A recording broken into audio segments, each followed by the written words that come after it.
today I am so excited to bring on a friend of the show, Patricia. She is going to be talking about Hyperdocs and everything that you need to know about them. And we're also, I think, going to create a little bit. And one thing that I love about Patricia is she is an active member of Gold EDU. And I don't know if you were with us last session, but it was the asynchronous session, and some of the choice boards and station rotation models that she was creating in the live demo were amazing. So I'm really excited to bring her on to share her experience. So Patricia, let us know a little bit more about you. Hi, I'm Patricia. I'm a technology teacher in St. Edward's College here in Buenos Aires. I teach primary and secondary school children. And I love working with technology. It's one of the best things to share things with kids. And I love Hyperdocs because it's a way in which we can fulfill the learning cycle without problem. I love that you said that, without problem. It's so yes, true. Without problem. Yeah. Because you can always get back. Yeah. And it helps organize the information for kids. Yes.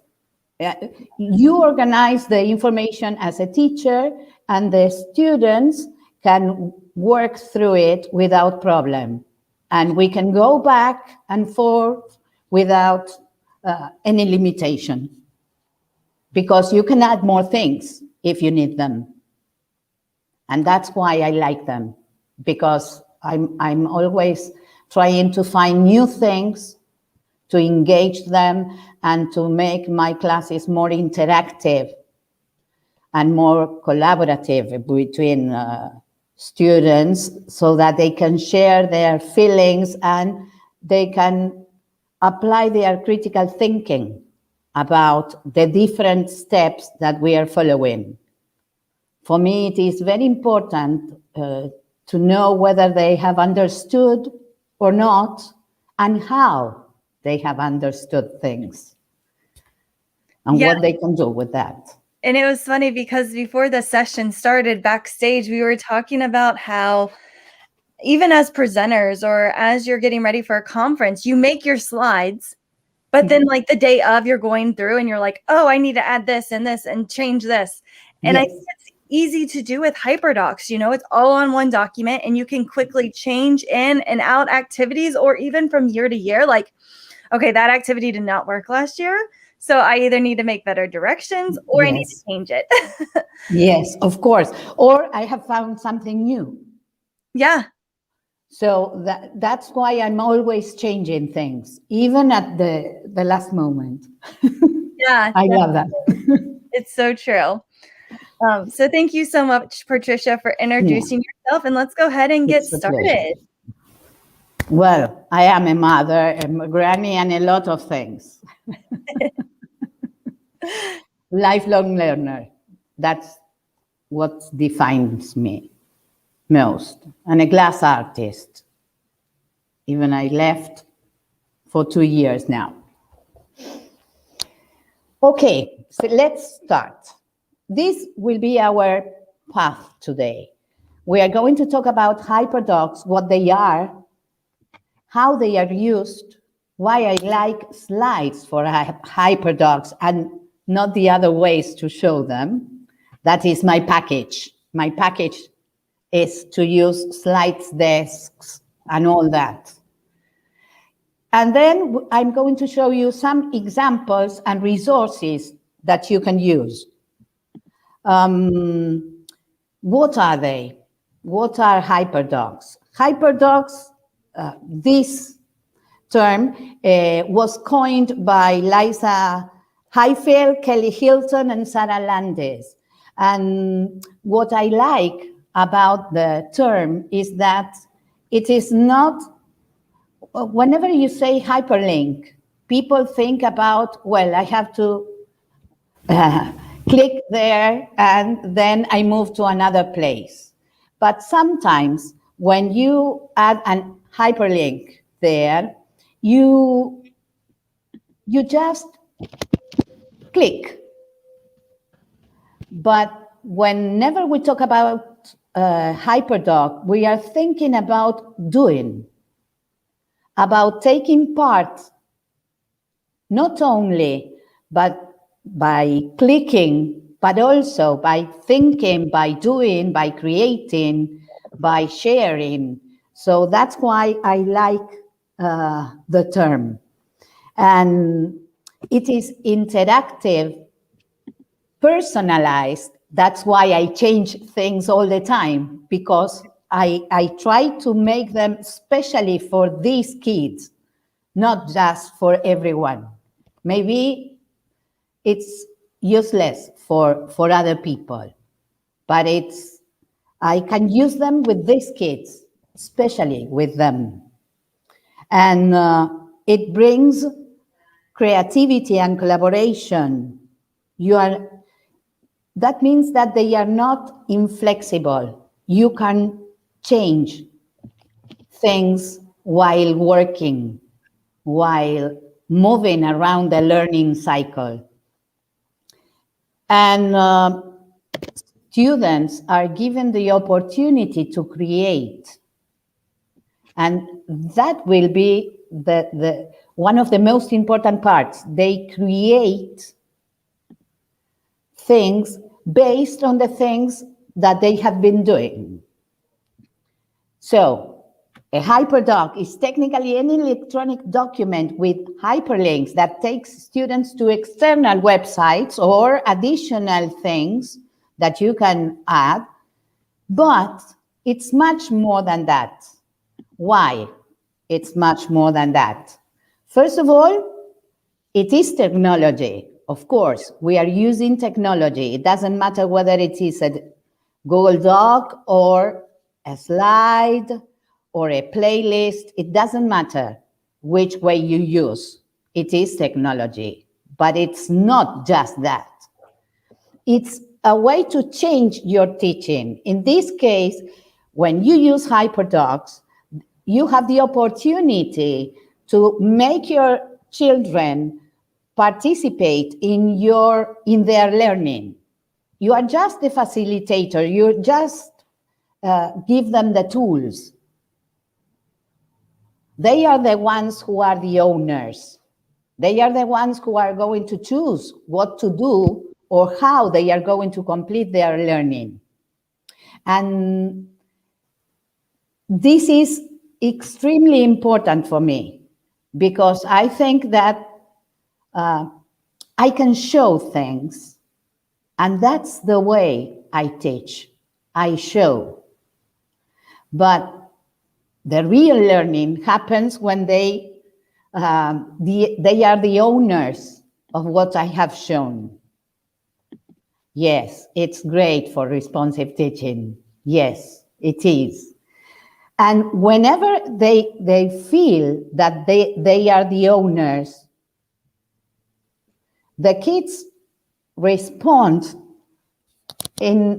creatively without problem. So, as a teacher, can you fit in it? Do you think you can use it? Yes, of course.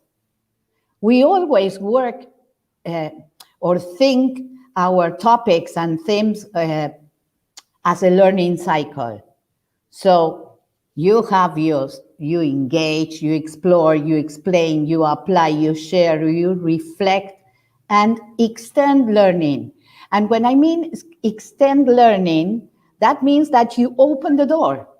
You just open the door for them to discover more things. That's what I like, to open them the door to knowledge, because they can do it. And in return, you receive a lot of things.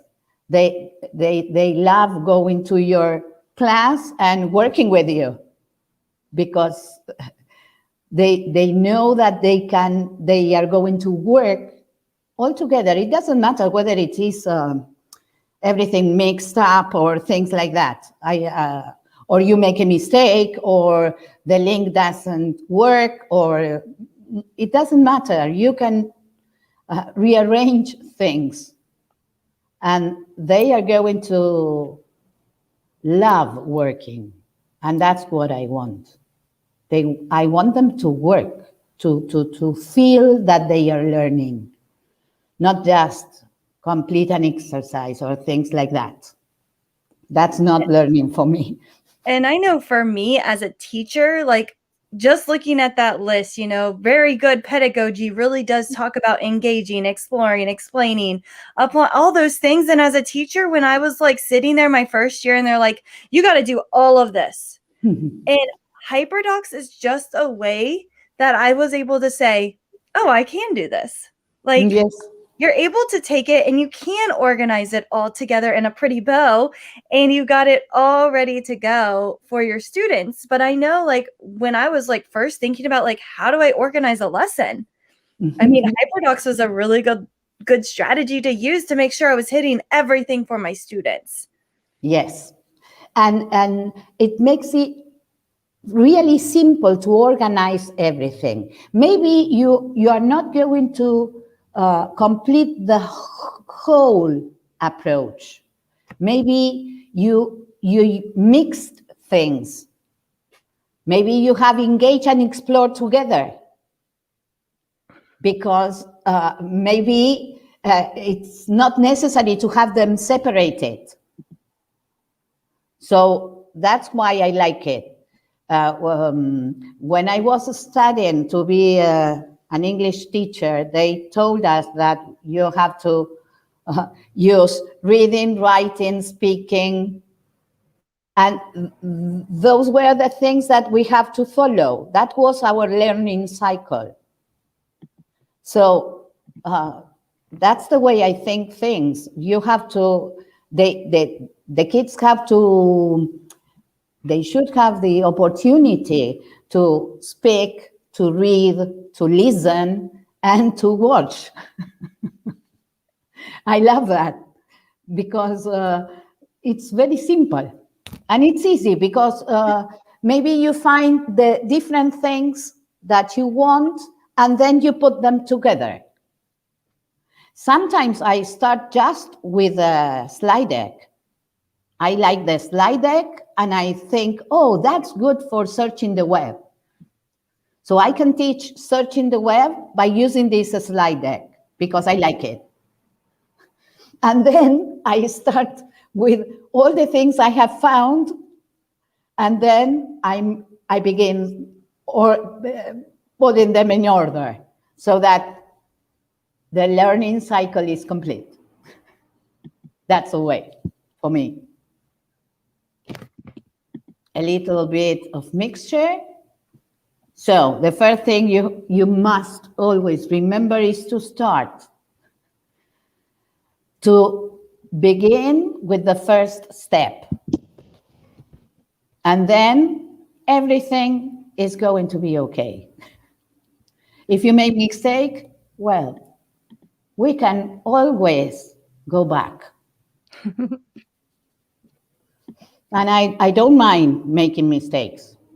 So the first thing I teach my students is make mistakes. Mistakes are necessary to learn. So maybe this is not the best way to do it. Well, we can find another one. There's always another way. I like that you are open to making mistakes. And I'm just curious, did you ever use docs before slides? No. No, you just went straight to slides? Yes. Oh, okay. Maybe some of my hyperlinks are docs. Okay. But not, docs is not my package. Okay. And I tell you why. Because I tried to do that and they mixed up. They didn't know what to do. Yeah. Even when I explained them what to do, they didn't do it right. So the slides gives you the opportunity to see things in different slides so they get better. Yeah, and I'm a slides team. I love slides. Like Google Docs in my head, you can't add the GIFs, you can't add images very easily. Yes. In slides you can, you know. No. but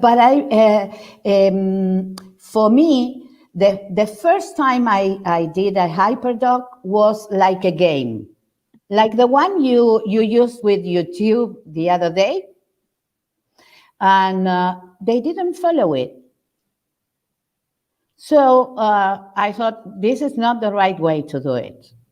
And one of the things I like is that whenever I use Hyperdocs and a deck of slides, we have the opportunity to add new slides in the middle and start working together. So that's why I like it. I have only 1 hour a week, so I don't have enough time for everything. So if I'm in, for example, in the engage thing, and I'm watching a video, and I have to work with the video because they don't know what to do with the video, or they don't catch up everything, I can stop there and I can add more slides so that we can work together, even in only one slide. We can work together and then we can continue with the things. That's the way I do it. And it works for me, Mm-hmm. at least. Yeah. I don't know if it's the best way, but it works for me. So do you want to talk a little bit about how you use them and what that kind of looks like? Yes. They can be used in any subject. Yes, any teacher can use them. They are like a package. That's why I like slides, because they are a lovely package for me. And when you use Slides Mania, Paula creates lovely decks. So that's why I love working with decks. And apart from that, this package is very important also, because it should engage children by when they see them for the first time, and they should want to continue with things. So colors, fonts, and all that, gifts, for me are very important, because they love them. They love to see, where did you get that, that font? It's not here. I can't find it.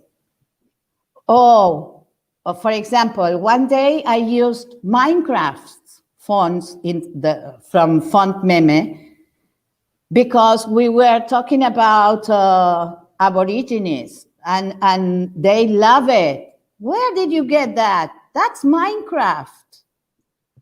And I love that, because they are engaged. They paid attention to what you are doing or what you are showing them.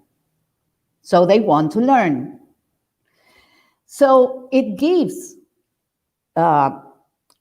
kids a sense of autonomy and responsibility. They are engaged in their learning, and that's what I want. That's what I want. And why do I like it? I've told you many times why I like slides. So I'm going to show you now. Can I share so that I can show them? Yeah. The ways. Okay, let me see. I'm going to find it. Okay, I am going to share now.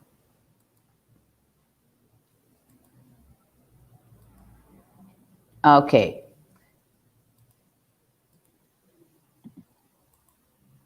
Good.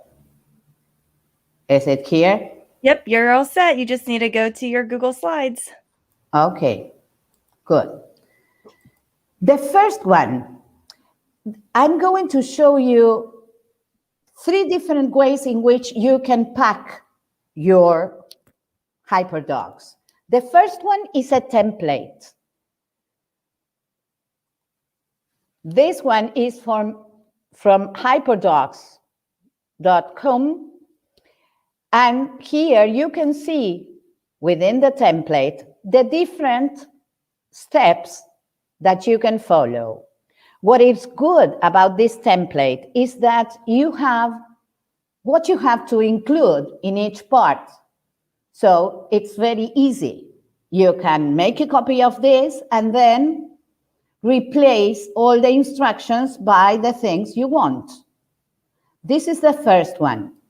The second one that I have found, this one is beautiful. It's a playlist in which the kids are going to revise parts of speech. So here you can see the different activities that they are going to do and the different places they have to go and the different instructions for each step. This one is lovely for me. I don't remember the name of the teacher. Sorry. The next one is slides. This one is a template, but with this one, I'm going to show you a completed one I have created. In this case, within this slide, children can select in which way they are going to fulfill their learning cycle. If they are going to engage by watching, reading, or connecting, in which way they are going to apply it, and in which way they are going to share their work. This for me is lovely because you have everything here. Of course, it is a deck and you have all the things that the kids have to do are in the other slides. The next one. Now, let's see, hands-on. I'm going to show you my examples and resources. In this case, I'm going to show you one slide, which is not one slide. I never use just one slide. The first one is like a cover. In this one was for my 5th grade students. And this one, I created it to complete the learning cycle that the teacher started a week before. The kids have been reading books, and I have introduced them to Flipgrid.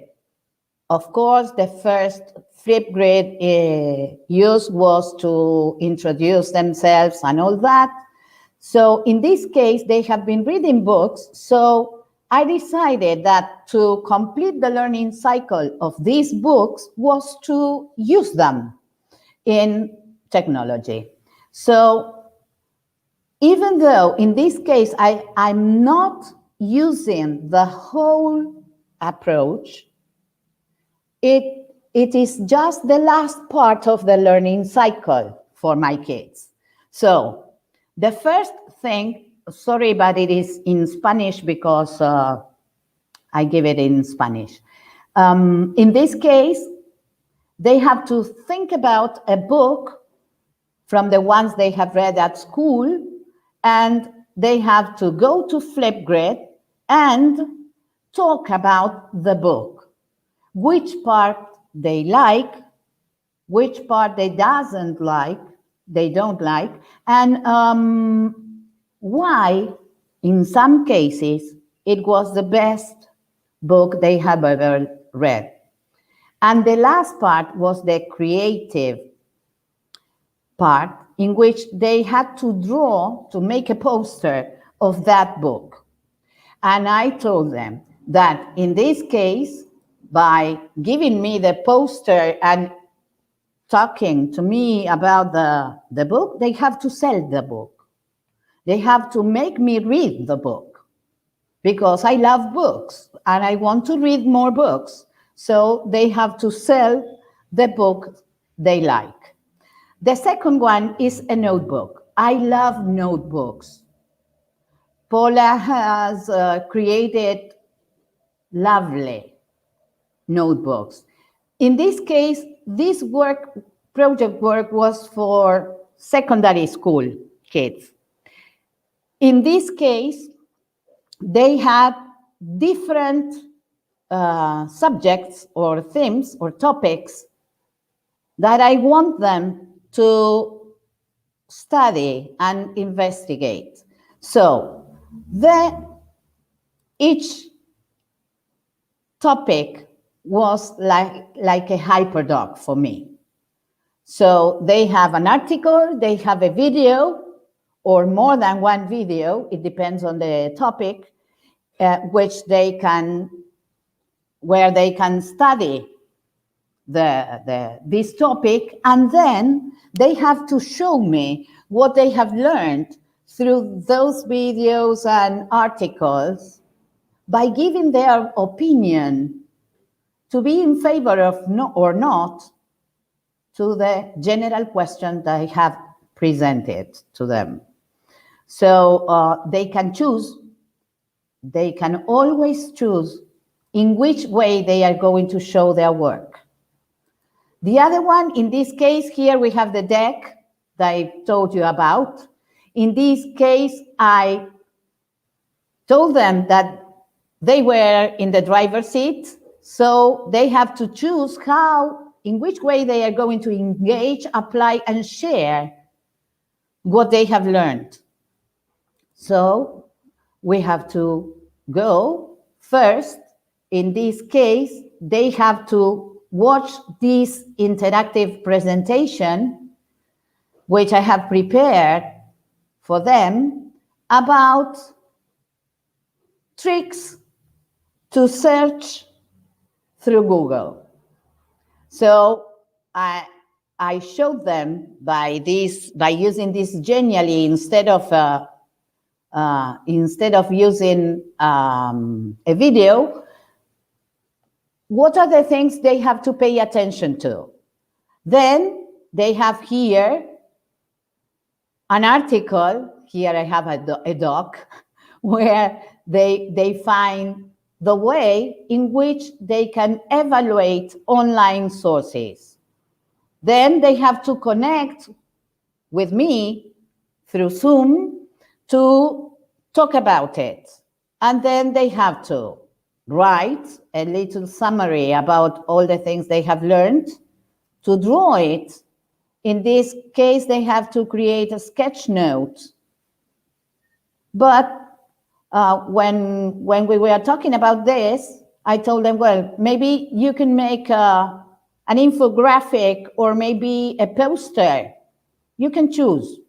I always give them choice because I think they prefer that.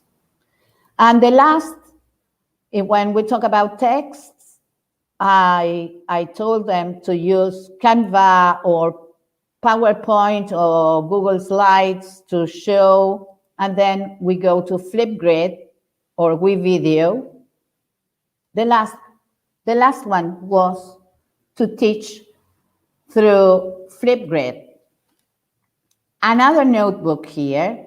In this one, it was completely different. We were talking about Google Slides. As I am a technology teacher, one of the things I have to teach them is how to use the different tools. So maybe the tools are the thing they have to learn, and then we use them in different situations. Here you can have all the explanation of how to use Google Slides, how to add videos, how to do everything. And when we finish all the explanation, we have to practice what we have learned, and then they have all the instructions to research about a topic. So they have all the instructions in different places, and they even find a rubric. So they have a space for them to take down notes if they want, and they can even add more slides. So I try to make them feel comfortable whenever we are working with new things. The last one is the one I talked about before, in which with fourth grade students, they had been talking with their teacher about Aborigines. So we thought that it would be a good idea to make them play and make them create something with all the things they have learned about Aborigines. So the first thing we did was to play. First, we watched a video about the first people who were living in America. Then we read some things that the teacher has prepared. Then we play. We have 3 different games. And then the last part was to create. And here they have to create something in Google Docs in which they had to include images or pictures and show the difference between different kinds of Aborigines in our country. What they do, what they eat, what they, how they live, and all that. So on the last part, here you have all the links from the resources you can use from different people, very good people who shared a lot of things. And well, that's it. If you have any questions, you can ask. Yeah, feel free to drop your questions into the chat for Patricia. We've got so many shout outs for Slides Mania, which we love, love, love. All of those templates because they make our lives easier as educators. I don't know what I would do without Slides Yes, yes. I love the way she shows things. Yeah, and then people are just loving your examples, Patricia. They really like how you use those slides and those different resources and all those different examples to enhance your students' learning. Thank you. And so make sure you connect with Patricia on what's the best way to connect with you? By email, or you can use Twitter. There in Twitter, in that little bird, you have my link. Perfect. Yeah. So if you are on that slide, just click that little bird and I will throw this link right in the chat. So that way it's very simple for you to follow Patricia because she is super active on Twitter. Yes. So make sure you give her a follow and a shout out too. Let her know that these are amazing. Yeah, amazing examples. And they're just are so thankful for you to share your experience and your wisdom with us today. So again, follow Patricia on social media. I do not see any questions. Patricia, you are a takeout to your students. Some of these emojis are like not popping up today. Let me see. Okay. Oh, yeah, that's fun. And then you are such an inspiration, Danielle says. They're proud of you. And oh, your daughter's here. How sweet. Jeez. Yeah, you are an amazing educator. So again, give her a round of applause. Share out how awesome she is on Twitter and start to create a Hyperdoc if you've never created them. If you have created one, share it out on Twitter. I would love to see it, and I'm sure Patricia would like to see it as well. Yes, yes. So you can connect with me whenever you want. Yes. I love sharing. Yeah. Your mother rocks is what Paula says. I love all this. So again, make sure you check out those slides. I'm going to throw the link into the chat again in case you missed them. They're also in the YouTube description if you need to access any of the slides resources from today. And again, connect with Patricia on social media. And thank you guys so much for joining, and get creating with Hyperdocs. Thanks.